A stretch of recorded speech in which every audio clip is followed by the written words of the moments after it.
este martes recemos con el Evangelio según San Mateo, en el nombre del Padre, y del Hijo, y del Espíritu Santo.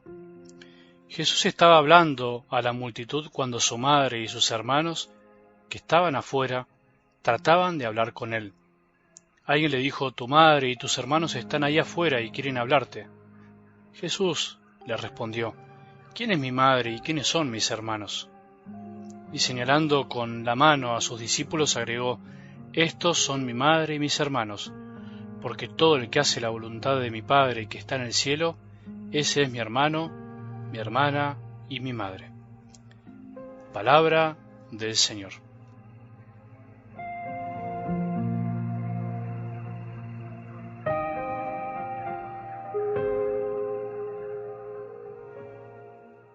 El maligno, el mal sembrador, también de alguna manera es protagonista en la historia de la humanidad. No es el protagonista principal, por supuesto, pero sí es protagonista. Él también está trabajando mientras nosotros dormimos, está trabajando mientras el gran sembrador sigue sembrando, y aunque finalmente, al final de los tiempos, triunfará el bien definitivamente, cuando Dios decida separar la cizaña del trigo, no podemos negar la existencia del maligno que se empeña siempre quiere arruinar la obra de Dios en nuestros corazones y el de tantas personas, en el de la humanidad. Por eso somos ingenuos, somos cristianos ingenuos, incluso optimistas con ingenuidad, si pensamos que todo está bien, si pensamos que no hay de alguna manera un poder que quiere influir en el bien de nuestras vidas, un poder que influye y hace tanto mal en tantas personas que sufren las consecuencias del mal que triunfa en el corazón de aquellas personas que no se dan cuenta que el maligno está haciendo su obra en sus corazones y después su obrar termina influyendo en los otros. Eso hace el mal sembrador. Siembra cizaña para arruinar el campo de Dios.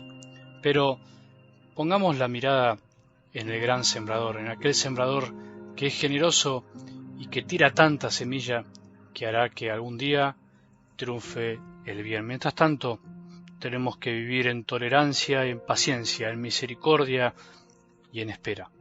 Pero cuidado, eso no implica que no tengamos el deber y el derecho de señalar la cizaña que arruina el campo de Dios. Sigamos de a poquito en estos días con este tema tan interesante, la parábola de la cizaña del campo. De algo del Evangelio de hoy se pueden decir muchísimas cosas, como de todos los textos, por supuesto, pero sería bueno que nos detengamos en un detalle muy lindo de esta escena donde María se acerca a Jesús junto con otros parientes. Quieren hablar con él. Otros interrumpen mientras Jesús habla y le avisan que su madre está ahí. Y sin embargo, Jesús hace algo muy importante, señala a sus discípulos. Fíjate, no señala a todos, no señala a la multitud, sino que señala a sus discípulos que cumplían la voluntad del Padre.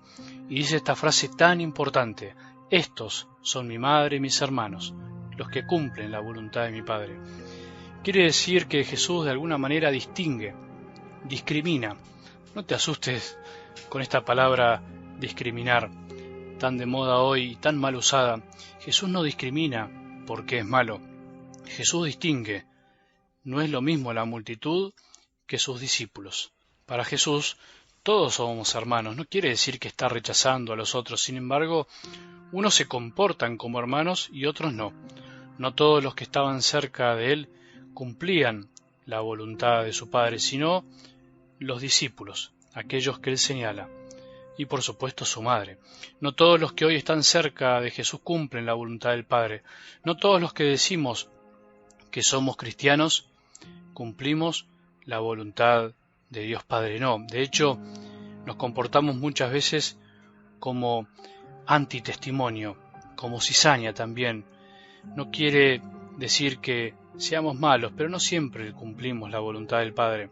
Entonces Jesús hoy distingue, eso podríamos decir, no para que te asustes, sino para invitarnos a algo más, para invitarnos a ser hermanos, a hacerte hermano no por un lejano vínculo de sangre, sino por nuestras actitudes, a hacerse hermano por lo que hacemos, a hacerse hermano porque queremos vivir así como Él nos enseña.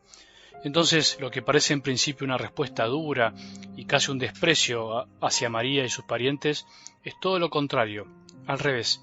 Está exaltando a María porque ella es la primera que cumplió la voluntad de Dios y que cumplió siempre la voluntad. Y al mismo tiempo está abriendo el corazón a miles y miles de hombres de toda la historia, mujeres y varones que cumplirán la voluntad del Padre y que serán hijos de Dios, vivirán como hijos del Padre y serán hermanos de Jesús, y hermanos entre ellos. Es como los vínculos humanos que se dan entre nosotros. Siempre se es hijo de un padre, hijo de una madre, porque no se puede renunciar a la paternidad ni a la maternidad, ni a la filiación. Sin embargo, no siempre somos buenos hijos y nos comportamos como hijos. Por eso, ser hermano de Jesús nos amplía el horizonte del corazón, como cuando levantás la cabeza y ves un paisaje, como cuando estás en la playa y mirás el mar hasta el fondo, hasta el final. Ser hermano de Jesús nos amplía el horizonte y nos hace incluir a muchísimas más personas. Ser hermano de Jesús nos abre el corazón a una familia mucho más grande y universal. Mirá lo que es la Iglesia, mirá la cantidad de personas que conociste gracias a la fe y ahora son amigos tuyos y son hermanos gracias al vínculo misterioso y místico de la gracia con Jesús. Ahora, dejo algunas preguntas. Nosotros, ¿cómo vivimos esta hermandad que nos propone Jesús? La hermandad de Él es mucho más profunda y duradera que nuestras hermandades de sangre, que muchas veces no siempre son las que deseamos, porque no elegimos a nuestros hermanos. ¿Cómo las vivimos? Pensemos en nuestra parroquia, en el colegio, en el grupo de jóvenes, en el movimiento. ¿Cómo vivimos esa hermandad? Porque a veces nuestras comunidades parecen como comercios, donde entramos a buscar algún producto y nos vamos. No conocemos a nadie, no saludamos a nadie, de casualidad nos miramos. Qué triste, pensemos en eso. Pensemos en lo lindo que es ser hermano de Jesús y hermano de tantos. Pensemos en todos los hermanos que nos regaló Jesús gracias a la fe y que disfrutamos, porque también esa parte linda tenemos que ver. Que María nos enseña a vivir así, cumpliendo la voluntad del Padre en cada momento del día, en cada detalle, aunque nadie se dé cuenta. Pidamos ser así como María, silenciosos y en segundo plano, pero dichosos por ser hermanos de Jesús y de miles más. Que tengamos un buen día y que la bendición de Dios, que es Padre, misericordioso, Hijo y Espíritu Santo, descienda sobre nuestros corazones y permanezca para siempre.